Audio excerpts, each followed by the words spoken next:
பட்டாசு பயிற்சி மையம். அங்கே பட்டாசு ஆலையில் வேலை செய்யக்கூடிய போர்மன்கள், மருந்துகளை கையாளக்கூடியவர்கள் சரியான ஒரு பயிற்சி கொடுத்தால்தான் விபத்தில்லாத ஒரு பட்டாசு தொழிலை உருவாக்க வேண்டும் என்பதற்காக அம்மாவுடைய தொலைநோக்கு திட்டம்தான் பட்டாசு பயிற்சி மையம் சிவகாசியிலே அற்புதமாக இயங்கியது. அம்மாவுடைய காலத்தில் உருவாக்கக்கூடிய இயக்கத்தில் அந்த திட்டத்தால் விபத்துக்களே இல்லாத ஒரு சூழ்நிலை எங்களுடைய ஆட்சியில், அதிமுக ஆட்சியில் 10 ஆண்டுகள் எண்ணிக்கொள்ளலாம்.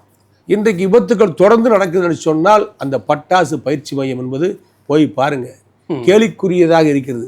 அது இயங்கவில்லை என்று சொன்னாலும் பரவாயில்லை, அதை இடிக்கின்ற சூழ்நிலையில் இருக்கிறார்கள். கண்ணாடியெல்லாம் உடைத்து பராமரிப்பு இல்லாமல், பாதுகாப்பு இல்லாமல், யாருமே போகாமல் வராமல், அரசு அதிகாரிகள் யாரும் இல்லாமல் ஒரு காட்சி பொருளாக பட்டாசு பயிற்சி மையம் சிவகாசியில் இருக்கிறது.